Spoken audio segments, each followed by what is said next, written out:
ॐ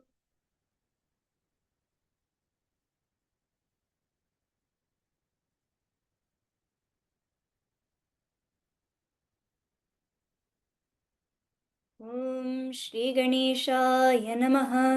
ॐ श्री सरस्वत्यै नमः। ॐ श्री गुरुभ्यो नमः। ॐ सहनाववतु सहनौ भुनक्तु सह वीर्यङ्करवावहै तेजस्विनावधीतमस्तु मा विद्विषावहै। ॐ शान्ति शान्ति शान्तिः। शुक्लां ब्रह्मविचारसारपरमाम् आद्यां जगद्व्यापिनीं वीणापुस्तकधारिणीमभयदां जाढ्यान्तकारापहां हस्ते स्फाटिकमालिकां च ददतीं पद्मासने संस्थितां वन्दे तां परमेश्वरीं भगवतीं बुद्धिप्रदां शारदाम्। शृङ्गक्ष्माभृन्निवासे शुकमुखमुनिभिः सेव्यमानाङ्घ्रिपद्मे स्वाङ्गच्छाया विधूतामृतकरसुरराड्वाहने वाक्सवित्री शम्भो श्रीनाथमुख्यामरवरनिकरैर्मोदतः पूज्यमाने विद्यां शुद्धां च बुद्धिं कमलजदयिते सत्वरं देहि मह्यम्. We learn verse 4 today and the meaning. विद्यामुद्राक्षमाला विद्यामुद्राक्षमाला अमृतघटविलसत् अमृतघटविलसत् पाणिपातो जजाले पाणिपातो जजाले विद्यामुद्राक्षमालामृतघटविलसत् पाणिपाथो जजाले विद्यामुद्राक्षमालामृतघटविलसत् पाणिपाथो जजाले विद्यादानप्रवीणे विद्यादानप्रवीणे जडबधिरमुखेभ्यो जडबधिरमुखेभ्यः जडबधिरमुखेभ्यः अपि शीघ्रं न तेभ्यः अपि शीघ्रं न तेभ्यः विद्यादानप्रवीणे जडबधिरमुखेभ्योऽपि शीघ्रं न तेभ्यः विद्यादानप्रवीणे जडबधिरमुखेभ्योऽपि शीघ्रं न तेभ्यः विद्यादानप्रवीणे जडबधिरमुखेभ्योऽपि शीघ्रं न तेभ्यः कामादीनान्तरान्मत् कामादीनान्तरान्मत् सहजरिपुवरान् सहजरिपुवरान्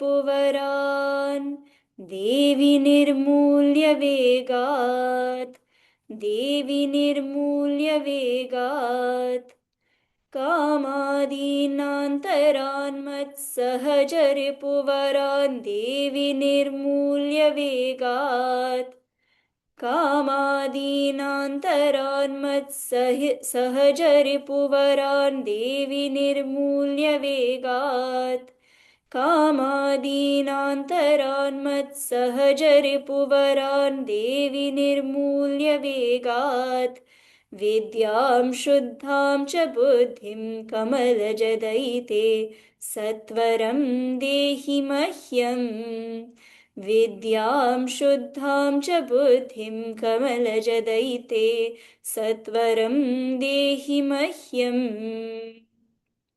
विद्यामुद्राक्षमालामृतघटविलसत् पाणिपातो जजाले विद्यादानप्रवीणे जडभधिरमुखेभ्योऽपि शीघ्रं न तेभ्यः कामादीनान्तरान् मत्सहजरिपुवरान् देवि निर्मूल्य वेगात् विद्यां शुद्धां च बुद्धिं कमलजदयिते सत्वरं देहि मह्यम् विद्यामुद्राक्षमालामृतघटविलसत्पाणिपाथो जजाले विद्यादानप्रवीणे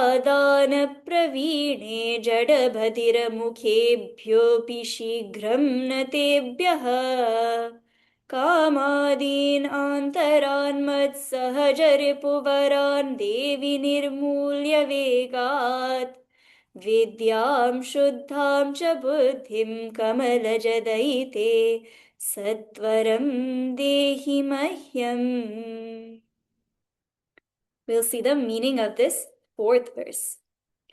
The first three verses we saw, first two verses were an explanation of that Sharadamba Devi who is in the Sringeri Sharada Peetham temple and how her form is, who she is worshipped by, how she came to be placed in that temple by Bhagavan Adi Shankaracharya ji. That we saw in first two verses. Then third verse was a request from the composer to remove all of this papa that has accumulated and bless with more and more punya, and asking for that shraddha that is necessary to gain the guidance from Guru, that is necessary to approach the Guru and seek knowledge. And in order to practice this sadhana, we also need shraddha. So he asks for this type of reverence and respect towards Guru such that one can come to gain this knowledge. So this all he asks for. Now we see the fourth verse is describing the form of Saraswati Mata. Her form is described, what all she is holding in her hands are described. So we'll see that. First, we had seen already that she is mentioned as having a white complexion, being with a face of white. Everything of her is white. Ya kundendu tusharahara dhavala, ya shubhra vastravrita. Her vastram that she wears is white. Ya veena varadanda manditakara, ya shweta padmasana. She sits on a shweta padmasana, a white lotus. So everything about her is white. This white represents purity, divinity, that of sattva guna. We had seen that already. And in her four hands, Parni Pato Jajale, she has four lotus hands. These four lotus hands of Saraswati Mata are shining. Patojam means that lotus that is born from the water. And in this, in her hands, she is holding these items. These are described. The first one is Vidya. Vidya represents here the Grantha or the Veda, the book. So she holds the Veda in her hands. The Veda represents the Shastra that provides guidance on the goal to be reached and the means to reach the goal. So that guidance is given by the Shastra. So she holds it representing that one must follow the guide in order to reach the goal. In order to understand what is the goal to be sought in life, one must study the Vedas. Then her hand is in the form of mudra. Mudra here represents the chin mudra form. Her hand is with the index finger and the thumb touching and the three fingers separate. Now the index finger and thumb joined symbolize the oneness of Jiva and Paramatma. Jiva being the index finger and Paramatma being the thumb. All four of the fingers require the support of the thumb. So the thumb is very essential for grasping, essential for various hand functions like writing. So all of these functions, all of these actions require the use of the thumb. So the thumb then becomes the adhara. The thumb becomes that support by which everything happens. It becomes that essential part of everything for the hand. So Tam we can consider as Paramatma. That's why we understand Tam to be that Adhara. Tam is that like that Paramatma. We also see in some Upanishad verses that Atma is related to, analogized to a thumb, to the size of a thumb. This is not to be taken literally, but it's to emphasize the subtlety of this Atma. That Atma is analogized with the thumb.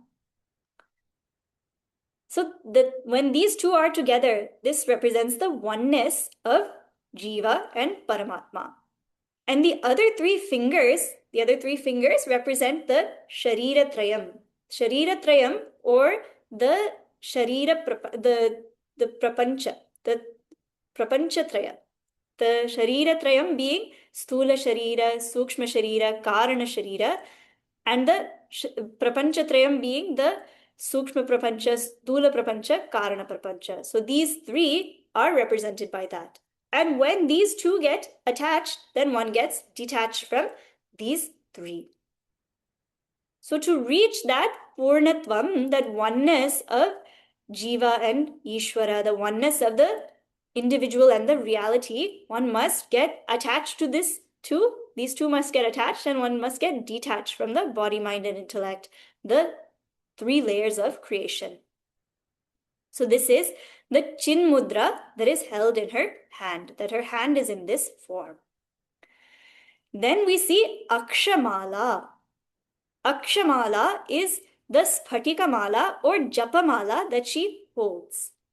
We had seen the importance of Japa, the practice of Japa, the sadhaka was requesting for, may I have more and more reverence towards that Japa sadhana, because Japa is the greatest sadhana that we can take up.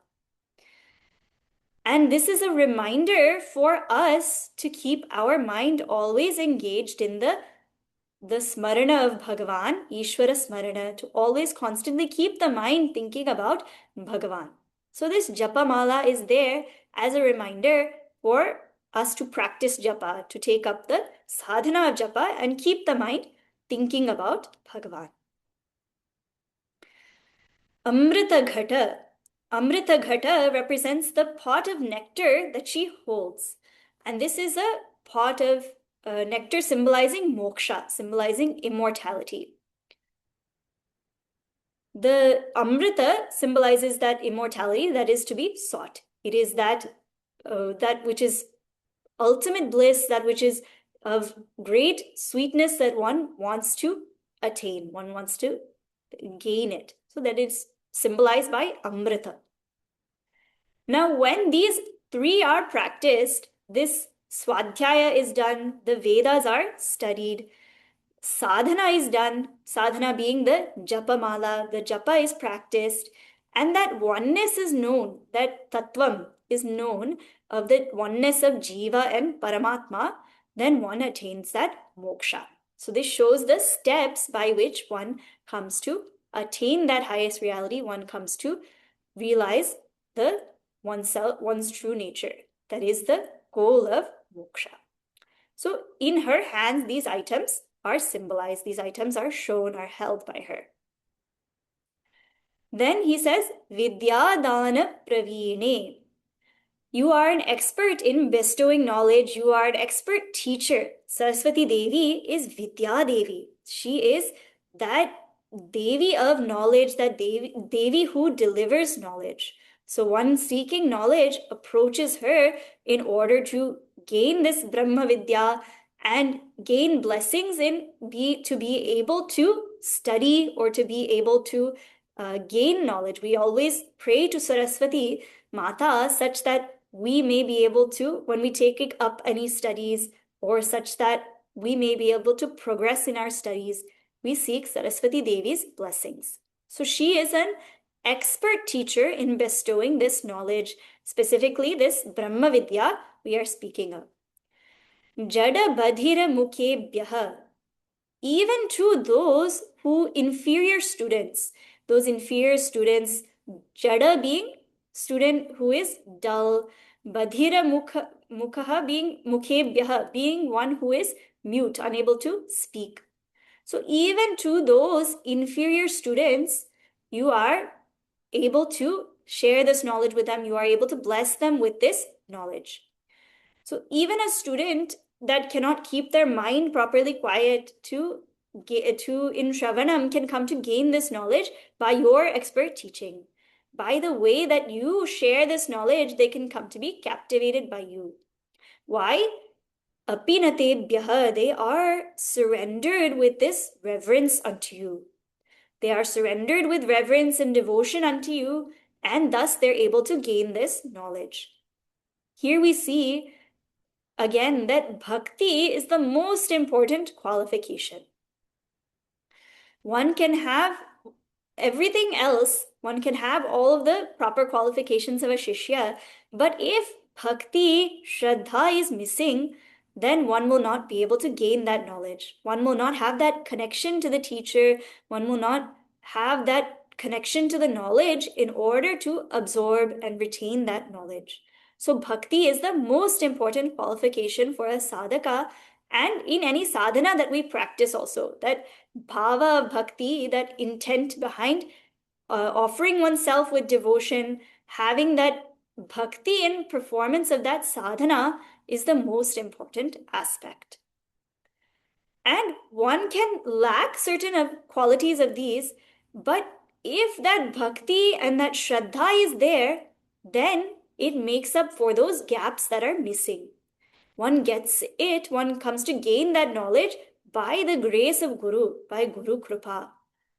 This we had seen in the story of Totakacharya. His name was Giri, and he was a student of Bhagavan Adi Shankaracharya ji. And all of the other students thought there's no point in waiting for Giri. Why should we wait for him? He doesn't understand it anyway. Let's just go on with the class. So he had been late for class, and they just thought, let's just continue with the class. Why should we wait for him? He doesn't understand it anyway. He'll always ask questions after, and it doesn't make any sense to him. It doesn't register in him anyway. But Bhagavan Adi Shankaracharya ji was very firm. He said, no, we'll wait for Giri, he will come. And then Giri comes and he delivers this Totakashtakam, a composition of verses on Bhagavan Adi Shankaracharya ji. So we see how with Guru Krupa, because of that grace of Guru, Bhagavan Adi Shankaracharya ji blessed him. He blessed him to receive this knowledge, that even though there were some qualities lacking, that he had that devotion because he offered himself in service, in seva towards Bhagavan Adi Shankaracharya ji. So because of his seva, his devotion, he received this grace from Bhagavan. This we see is that power of bhakti, that power of surrender with reverence, that one gets this knowledge, even if the other qualities are lacking, even if they are an inferior student. Shigram natebhyah. This we saw that they receive this knowledge quickly. They are blessed with this knowledge quickly. Then the third line, kamadin antaran mat sahaja ripuvaran. All of these enemies that are inside of me, sahaja ripu, they are naturally inside of me. Antaran, they are inside of my mind, and they are beginning with kamadi. They are beginning with kama. These are the shadripu that are inside our mind. Kama, krodha, lobha, moha, mada, matsarya. All of these 6 internal enemies that are originally come from avidya. They originally arise from avidya. Because of the ignorance that I don't know my true nature, that I don't know who I truly am, I seek something outside in order to fulfill me, in order to feel more complete. I seek something outside that will complete me.